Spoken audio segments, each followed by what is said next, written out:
this story out of the Kentucky Derby just keeps getting wackier and wackier as it pertains to the horse that won the Derby testing positive for a banned substance.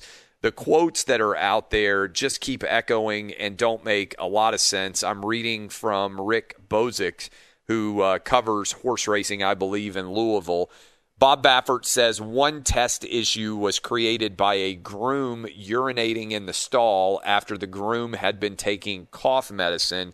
Horse ate some of the hay. I mean, I can't even hardly keep up with all of this different craziness as it pertains to that excuse. And then Bob Baffert yesterday went on and discussed with Fox News what exactly was going on with his horse. And if you haven't heard some of the details of that, I'd encourage you to go listen. This is what that sounded like.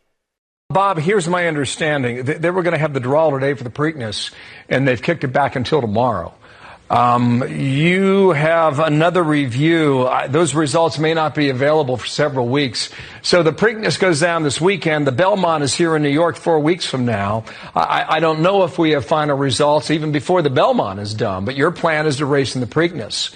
Is there a chance they may punt and not allow Medina Spirit to run this weekend? Well, I haven't heard anything officially. They haven't told me anything. I know when Churchill Downs came out with that statement, that was pretty harsh. And I think they had to just, it's with all the noise going out, we live in a different world now. This America is different. And it was like a cancel culture kind of a thing. So they're reviewing it. I haven't been told anything. We're prepared to run. Okay, look, I don't know very much about horse racing. I enjoy watching horse racing. I've been to the Kentucky Derby a couple of times. I know Bob Baffert, with his white hair, is probably the most recognizable person affiliated with horse racing anywhere in the entirety of the country. But my goodness, this is just a total mess. And, we talked a little bit about DK Metcalf and the racing, and it kind of feels similar for a long period there, whether it's Ben Johnson, you remember, and the Carl Lewis era, and all the different sprinters who have tested positive for steroid-related issues. Now you got horse racing, which makes it feel like you can't even trust the outcomes there either, and this is even wilder because you've got a ton of money that was gambled on who exactly was going to be the winner. And even though that may now get stripped under the Derby, there's no consequences because the money has already been paid out.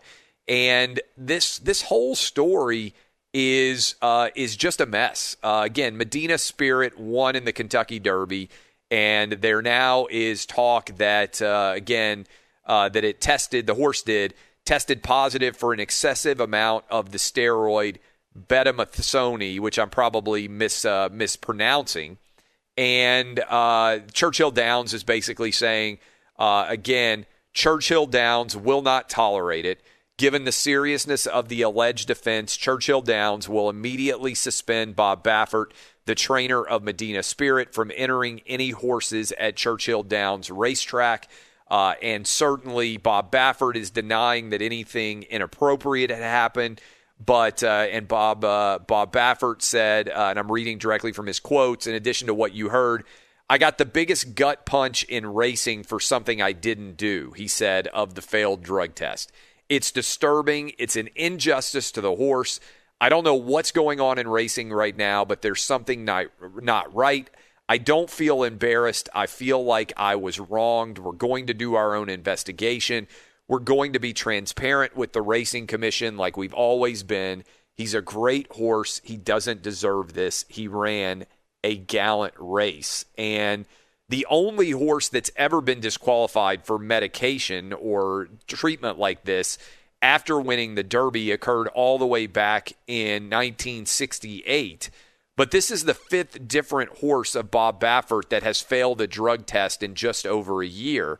And so basically, again, this horse was found to have 21 picograms of betamethasone, and I'm sure that I'm scrambling and not making sense of that.